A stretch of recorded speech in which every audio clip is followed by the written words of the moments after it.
이어서 광교 지구촌교회 김인환 목사의 비전 메시지가 방송됩니다.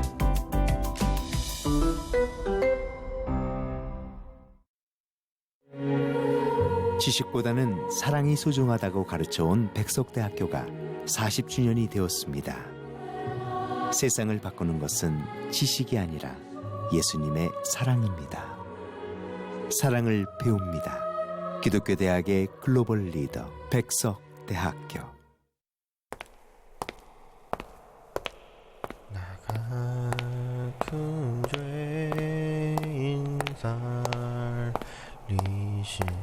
아야, 이게 뭐야?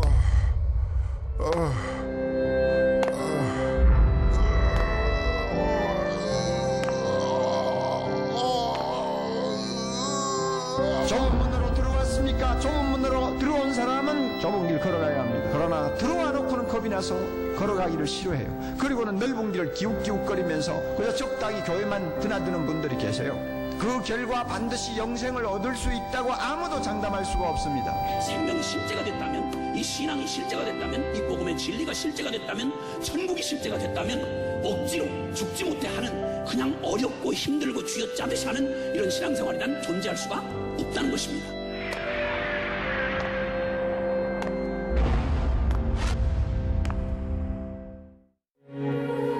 지식보다는 사랑이 소중하다고 가르쳐온 백석대학교가 40주년이 되었습니다. 세상을 바꾸는 것은 지식이 아니라 예수님의 사랑입니다. 사랑을 배웁니다. 기독교 대학의 글로벌 리더 백석대학교.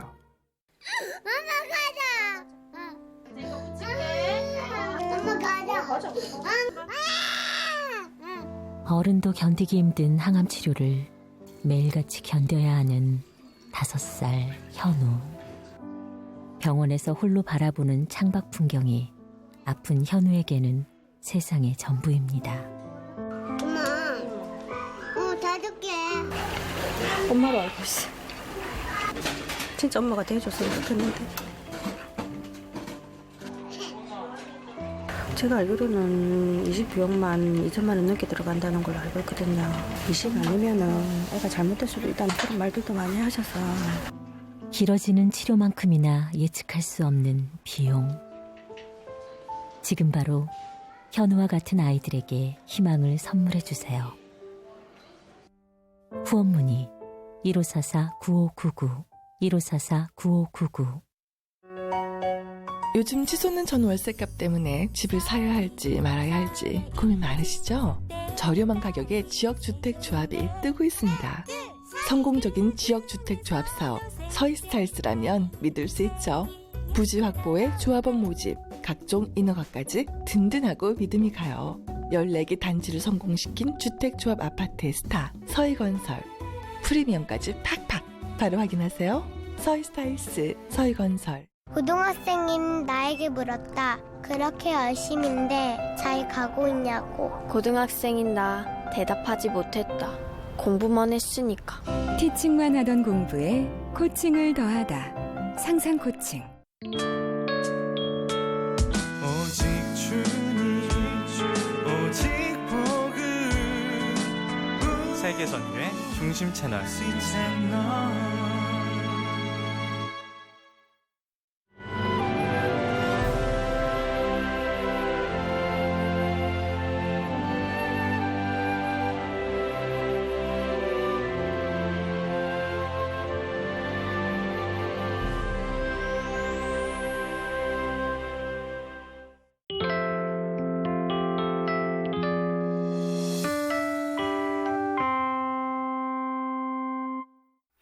여러분은 고난이 올 때 어떻게 반응을 하십니까? 지난 7월 10일 MBC 뉴스에 의하면 김해의 한 빌라에서 40살의 김모 씨와 김 씨의 10살밖에 안 된 어린 아들이 숨진 채 발견이 되었습니다. 참으로 안타까운 뉴스죠. 그런데 슬프게도 이런 뉴스가 우리에게 계속해서 반복되어 들려오고 있다는 것입니다. 이제 이런 뉴스가 별로 낯설지가 않습니다. 그래서 우리는 이런 뉴스를 들을 때마다 혀를 차면서 왜 그런 선택을 할 수밖에 없었을까라고 안타까워하지만 막상 우리가 그런 고난의 한가운데로 들어가서 앞이 보이지 않는 그런 막막한 상황에 직면하게 되면 우리도 이런 생각을 하게 됩니다. 그냥 그만두고 싶다라는 생각을 하게 되는 것이죠. 하지만 그거 아세요? 믿음의 사람은 인생의 절망의 구렁텅이에 떨어져서 희망이 보이지 않을 때도 인생의 희망을 포기하지 않고 살아갈 수 있다는 것입니다. 아니, 우리는 뭐 별반 다릅니까, 목사님? 기독교인들은 뭔가 다른가요? 우리도 다르진 않습니다. 우리도 똑같이 연약한 존재입니다. 오늘 야고보는 우리도 엘리야와 같이 성정이 같은 사람, 그렇게 죄와 허물에 쉽게 무너지고 고난이 오면 쉽게 절망할 수밖에 없는 사람이라고 말합니다. 그럼에도 불구하고 우리가 희망을 포기하지 않고 고난 속에서 일어설 수 있는 가장 강력한 이유가 있다면 그것은 바로 우리에게는 기도가 있기 때문입니다. 우리가 하나님 앞에 나가서 기도할 수 있기 때문에 우리는 기도를 통해서 우리는 고난을 이기고 고난을 극복할 뿐만 아니라 마침내 하나님이 원하시는 그 기쁘신 뜻을 위하여 살아갈 수가 있는 것입니다. 자, 그렇다면 고난당할 때 우리는 왜 기도해야 하는 것일까요? 왜 기도해야 될까요? 첫 번째로 기도를 통해서 우리가 고난을 극복할 수가 있기 때문입니다. 기도가 왜 이렇게 중요한가? 기도를 통해서 고난을 극복할 수가 있기 때문입니다. 그리고 여러분, 기도를 하면 고난을 극복할 수 있다는 것을 믿으십니까? 예. 그런데 왜 기도하지 않습니까? 우리가 고난당하면, 고난이 올 때 기도하면 고난을 극복할 수 있다는 이 진리를 모르는 사람은 없습니다. 그런데 막상 고난이 올 때 기도하는 사람은 별로 없어요. 그래서 오죽하면 이런 찬양이 있잖아요. 기도할 수 있는데 왜 걱정하십니까? 기도할 수 있는데 왜 염려하십니까? 우리는 막상 고난이 올 때 기도의 자리에 나가면 고난을 극복할 수 있다는 것을 알지만 우리의 치명적인 문제는 고난이 올 때 낙심하고 좌절해서 하나님께 기도하지 못한다는 거예요. 고난이 오면 염려합니다. 걱정합니다. 그렇게 걱정하고 그렇게 근심하고 그렇게 염려하는 시간에 우리가 하나님 앞에 나가서 기도할 수 있다면 우리는 고난을 이길 수 있는 그 능력을 하늘로부터 공급받을 수가 있을 거예요. 그런데 우리는 그 시간에 기도하지 않는다는 것입니다.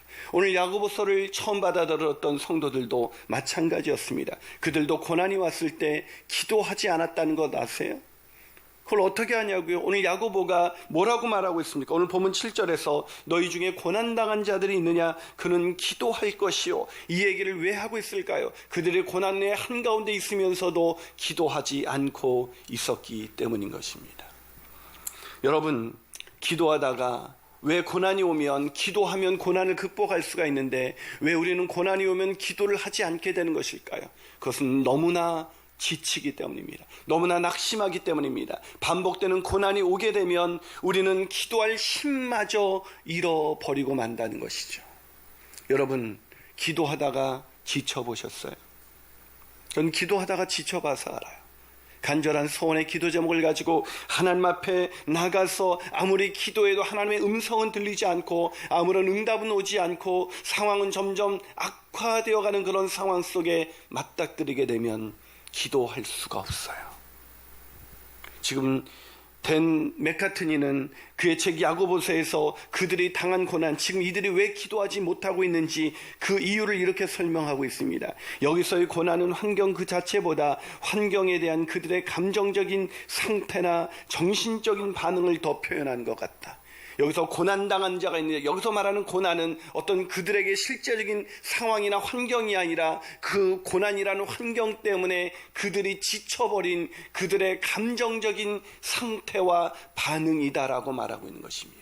그럼 진짜 고난이 뭔지 아세요? 진짜 고난은 언제 시작되는지 아십니까? 내가 고난 당할 때, 외부적인 어려움을 당할 때 고난이 시작되는 것이 아니라 외부적인 어려움에 내가 지쳐서 기도할 수 없을 때 진짜 고난은 시작된다는 거예요.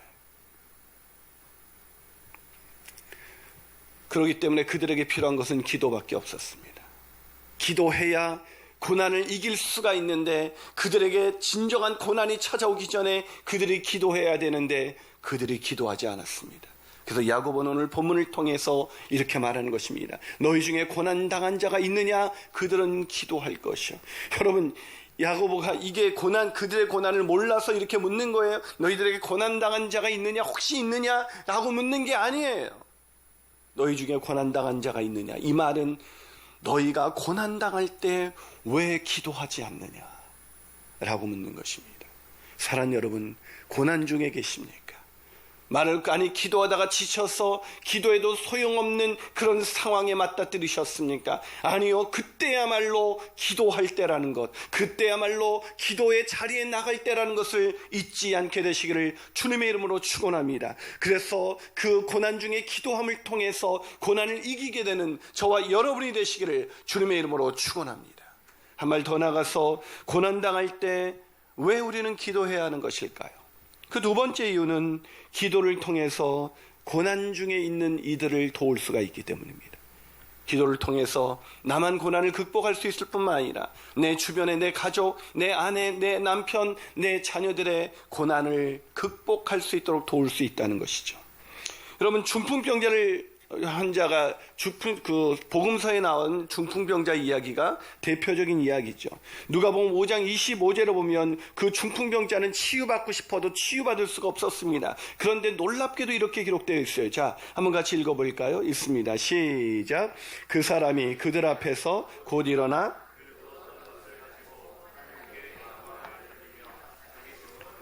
중풍병자가 치유함을 받았어요. 어떻게 치유함을 받았습니까? 중풍병자는 스스로의 힘으로 치유받을 수 있는 존재가 아니었습니다. 스스로의 힘으로는 주님께 나갈 수도 없는 존재였습니다. 기도할 수도 없는 존재였단 말이에요. 그런데 중풍병자가 어떻게 치유함을 받았습니까? 스스로의 기도가 아니라 그 중풍병자를 메고 하나님 앞에 나가서 하나님께 아뢰던, 주님께 아뢰던 그 친구들의 믿음, 중풍병자들을 곁에서 지켜주던 사람들의 믿음 때문에 오늘 중풍병자 나음을 얻었다라고 기록하고 있습니다. 그 근거가 누가복음 5장 18절에서 20절을 읽어보면 그렇게 알 수가 있어요. 자, 한번 18절에서 20절까지 한번 읽습니다. 시작. 한 중풍병자를 사람 침상에 메고 와서 예수 앞에 들여놓고자 하였으나 무리 때문에 메고 들어갈 길을 얻지 못한지라 지붕에 올라가 기화를 벗기고 병자를 침상째 무리 가운데로 예수 앞에 달아내리니 예수께서 그들의 믿음을 보시고 이르시되 이 사람아 내 죄사함을 받았느니라. 누구의 믿음을 보시고요? 그들의 믿음, 중풍병자의 믿음이 아니라 그 중풍병자를 매다른 사람들의 믿음을 통해서 중풍병자가 나음을 얻었던 것입니다. 그리고 오늘 본문은 야고보서가 마치 야고보가 이 사건을 기억하면서 말하듯이 이렇게 말합니다. 너희 중에 병든 자가 있느냐? 그는 교회 장로들을 청할 것이요 그들은 주의 이름으로 기름을 바르며 그를 위하여 기도할지니라. 너희 중에 병든 사람, 낙심한 사람, 여기서 병든 사람은 어떤 사람이에요? 여러분, 소장농으로 일하면서 불의한 사회 구조 속에서 돈 한 푼 받지 못하고 병든 사람, 너무나 억울한 사람, 자기의 힘으로 아무것도 할 수 없었던 사람들, 그래서 낙심한 사람들, 기도조차 할 수 없었던 그 사람들을 위하여 너희가 장로들을 청하여 너희가 공동체가 그들을 위하여 기도해야 하는 것이 아니냐라고 말하고 있는 거예요. 사랑하는 여러분, 야고보는 말합니다. 아무것도 할 수 없는 병든 자, 스스로 힘으로 죽게 나갈 수 없는 자라 할지라도 장로들을 청하여 기도하라고, 아니 서로 상대의 질병과 연약함을 바라보면서 중보하면서 기도하라고 말씀하고 있습니다. 왜요? 왜 기도해야 되나요? 그렇게 기도할 때 아무것도 할 수 없는 우리의 기도를 통해서 놀랍게도 주께서 역사해 주시기 때문입니다. 오늘 우리가 우리의 사랑하는 이들을 위하여 기도할 때 그들의 고난을 극복하고 일어서게 될 줄로 믿습니다. 우리가 끝까지 기도하고 나갈 때 우리의 연약한 이들이 일어나게 될 줄로 믿습니다. 그 믿음을 가지고 끝까지 기도하는 저와 여러분이 되시기를 주님의 이름으로 축원합니다. 마지막으로, 고난당할 때 우리는 왜 기도해야 하는 것일까요? 그것은 기도를 통해서 고난을 이기는 믿음이 자라기 때문입니다. 뭐라고요? 기도를 통해서 고난을 이길 수 있는 믿음이 자란다. 여러분, 기도는 말씀드린 것처럼 고난을 이기게 하고 우리의 고난뿐만 아니라 타인의 고난도 극복하게 하는 힘이 있습니다. 하지만 기도의 가장 놀라운 축복은 그게 아니에요. 그렇다면 기도의 가장 놀라운 축복은 무엇일까? 그것은 연약한 우리의 믿음이 고난을 극복할 수 있는 견고한 믿음으로 성장해 가기 시작한다는 것입니다. 자, 오늘 보면 15절을 한번 같이 읽어볼까요? 15절입니다. 여러분 한번 읽어주세요. 시작.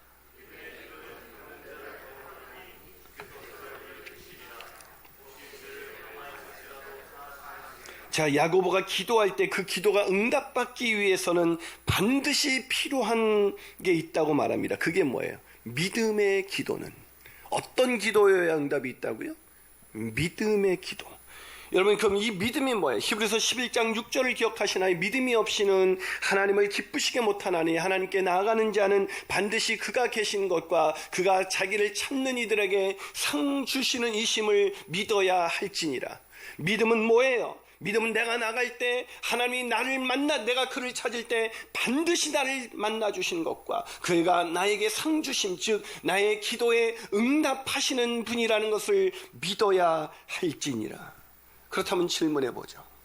그렇다면 그 믿음을 가지고 나아가고 기도할 때 하나님을 만나신 적이 있습니까? 우리가 믿음의 기도라는 게 뭡니까? 믿습니다. 이게 믿음의 기도가 아니에요. 믿음의 기도라는 것은 내가 기도할 때, 내가 하나님을 부를 때 그분이 나를 만나주시고 내 기도 소리를 들으시고 반드시 응답하신다. 이것이 믿음인 것입니다. 이런 믿음의 기도의 자리에 나가보신 적이 있다면 우리는 이렇게 질문해 볼 수 있어요. 거기서 하나님 만나셨습니까? 거기서 하나님의 음성을 들으셨습니까? 내 기도의 소리에 귀 기울여 응답하시는 여호와 하나님을 만나신 적이 있습니까?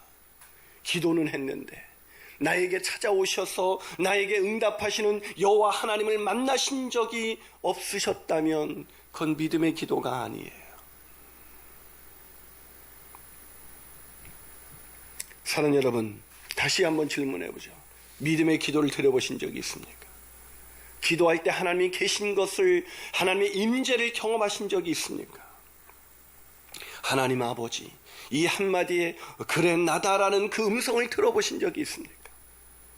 내가 네 마음 다 알지라는 하나님의 음성을 들어보신 적이 있습니까? 그때 우리가 깨닫게 되는 게 뭔지 아세요? 그건 우리의 죄성이에요. 그 거룩하신 하나님, 흠없이 순전하신 그 거룩하신 하나님의 임재를 믿음의 기도로 드리고 나갔을 때 그 거룩하신 하나님을 경험하는 순간 우리의 죄성이 보이는 거예요. 여전히 하나님의 뜻이 아닌 자신의 뜻대로 되게 해달라고 기도하고 있는 자신의 추악한 모습이 드러나기 시작하는 것입니다. 아버지 원대로가 아니라 내 원대로 해달라는 그 기도에 그 자신의 욕심의 이기적인 죄성이 드러나는 것입니다. 그러기에 하나님께 믿고 나가는 자는 무엇보다도 하나님을 만나는 순간 제일 먼저 하는 행위가 뭐냐면 자기를 돌아보는 것입니다. 자기 죄를 보게 되는 것입니다. 그래서 서로 죄를 고하고 병낫기를 위하여 기도해라. 병낫기를 위하여 기도하기 전에 먼저 해야 할 것이 있습니다. 그게 뭐예요? 서로 돌아보며 서로 죄를 고하고 자기의 모습을 돌아볼 수 있어야 한다는 것입니다. 그게 바로 믿음의 기도예요. 그것이 바로 의인의 간구인 것입니다. 그래서 야고보는 오늘 본문 16절에서 이렇게 말합니다. 그러므로 너희 죄를 서로 고백하며 병낫기를 위하여 서로 기도하라. 뭐라고요? 기도하기 전에 너희 죄를 서로 고백하며 병낫기를 위하여 서로 기도하라. 의인의 간구는 역사하는 힘이 많으니라. 의인의 간구, 그 의인이 누구십니까? 그 의인은 자신의 행위가 누구가 보기에도 올바른 사람이 아니라 죄인임에도 불구하고 나 같은 죄인을 받아주시는 거룩하신 하나님의 임재 앞에 서본 사람, 그 사람이 바로 의인인 것입니다. 그 사람이 바로 오늘 믿음의 기도를 드리고 있는 것입니다. 아무리 기도를 드려도 염려가 떠나지 않는 것은 믿음의 기도를 드려보지 않았기 때문입니다. 오늘 아무리 기도해도 근심이 떠나지 않는 것은 오늘도 우리가 믿음의 기도의 자리에 나가보신 적이 없기 때문인 것입니다. 그래서 여전히 기도하는데 내 뜻대로 해달라는 기도만 합니다. 여전히 하나님께서 자신의 기도를 들어주시지 않는다고 원망합니다. 아니, 자신의 기도를 들어달라고 맹세합니다. 하나님, 이 기도 들어주시면 내가 이렇게 하겠습니다. 야고보는 이 본문 바로 전에서 그렇게 맹세하지 말라라고 말합니다. 야고보서를 받아든 처음 성도들도 그랬습니다. 하나님을 원망했고 그들은 맹세하면서 자신의 욕심대로 기도가 이루어지기를 간구했습니다. 그러나 기도는 응답되지 않았어요. 그것은 믿음의 기도가 아니었기 때문이죠. 그래서 그들은 지쳐갔습니다. 기도할 힘마저 잃어버렸습니다. 응답이 없었기 때문이죠. 하지만 응답이 없었던 것이 아니라 하나님이 응답하실 수 없으셨던 것입니다. 그래서 오늘 믿음의 기도가 무엇인지를 알려주기 위해서 엘리야라는 한 사람의 예를 들어줍니다. 엘리야가 어떻게 응답받았습니까? 그가 특별히 신령한 선지자였기 때문이 아니라고 성경은 말하고 있습니다. 그도 우리와 성정이 같은 사람이다. 우리처럼 죄짓기 쉬운 사람이다. 우리처럼 무너지기 쉬운 사람이다. 우리처럼 기도하다가 지치기 쉬운 사람이다. 그러나 그가 어떻게 응답될 수 있느냐? 그것은 바로 믿음의 기도, 거룩하신 하나님 앞에서 그도 자신의 죄를 고백하며 나아갔기 때문인 것입니다. 사랑하는 여러분, 지금 고통스러운 현실 속에서 가장 중요한 질문은 그렇다면 무엇일까요? 내가 오늘 믿음의 기도의 자리에 나가고 있는가? 이게 가장 중요한 우리의 질문인 것입니다. 믿음의 기도를 평생, 짧은 생애였지만 믿음의 기도를 드리며 수많은 열매를 맺고 이 세상을 떠나간 한 젊은이가 있습니다.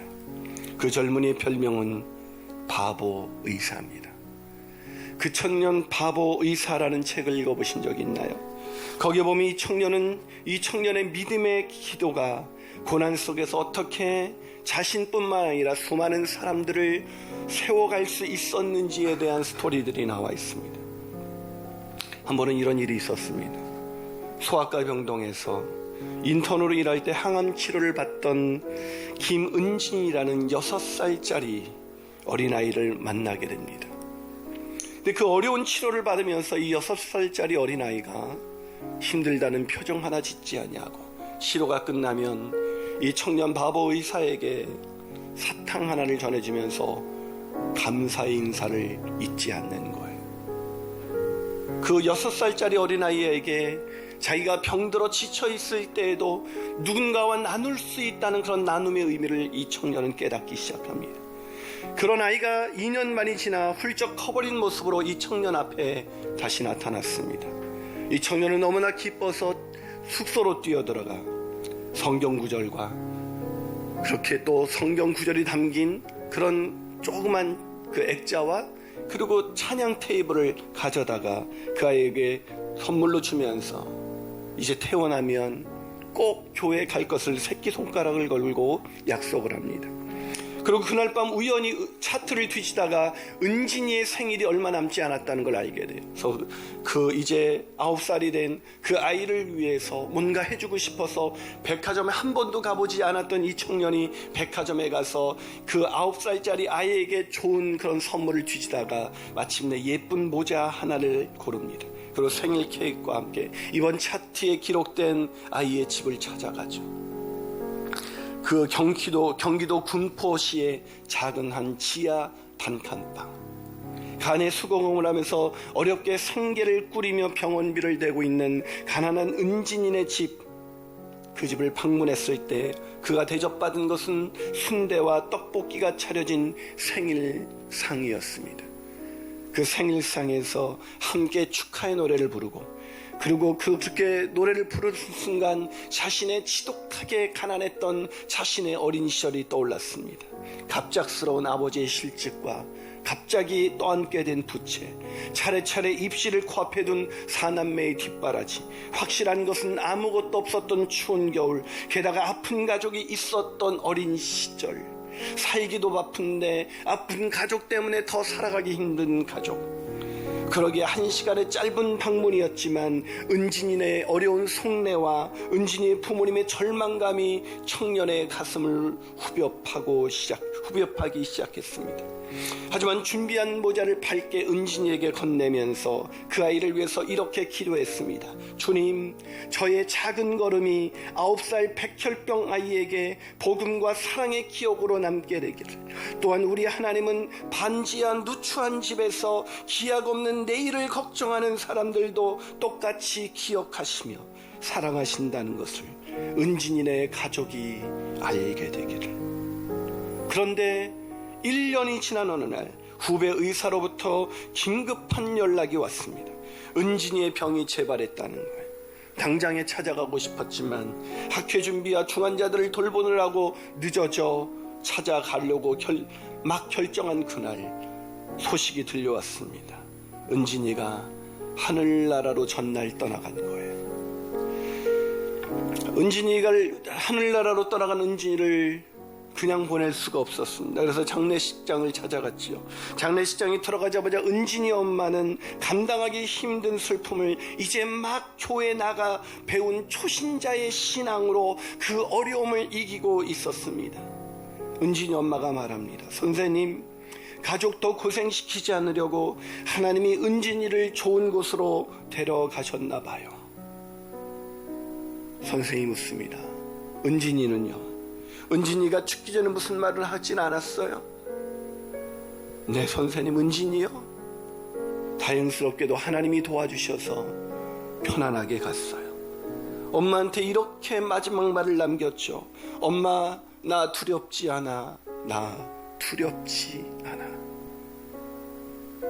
순간 청년의 뺨에 눈물이 주르륵 흘렀습니다. 10살짜리 어린아이였지만 온전한 사랑이 두려움을 내어 쫓는다는 것을 그는 이미 알고 있었던 것입니다. 청년 의사는 다시 나와 하나님 앞에 엎드려 은진이의 가정을 위해서 기도합니다. 주님, 이 가정에 남아있는 눈물을 닦아주소서. 상하고 지친 사람들, 목마르고 아픈 이들에게 찾아오셔서 부드러운 마음을 주시고 참된 안식과 위로를 허락해 주옵소서. 사랑하는 여러분, 저는 확신하건대 이 청년의 기도가 은진이네 가정을 일으켰을 거라고 저는 믿습니다. 아니, 오늘 우리에게, 아니 우리 주변의 누군가에게 이 중보 기도가 절실히 필요한 것은 아닐까요? 그 청년은, 은진이의 가정을 위해서 그렇게 기도했던 청년은 33살 어느 날 군의관으로 복무하다가 그렇게 세상을 떠나갔습니다. 주님과 똑같은 나이에 주님을 떠나가 주님을 그토록 사랑하고 자신의 고난뿐만 아니라 타인의 고난을 위해서 중보하며 살았던 33살의 아름다운 청년. 그 청년은 그렇게 세상을 떠나갔습니다. 그 장례식장에 몰려드는 수많은 인파는 평소 그가 일일이 한 영혼 한 영혼 붙들며 기도했던 그런 영혼들이었습니다. 사랑하는 여러분, 오늘날 호련히 우리의 인생이 저무는 그날에 우리의 세상에서 남겨진 단 한 가지는 우리가 누군가를 위해서 기도하는 것, 우리가 누군가를 위해서 기도하는 것, 그것만이 남는다는 것을 기억하시기를 축원합니다. 기도하시겠습니다.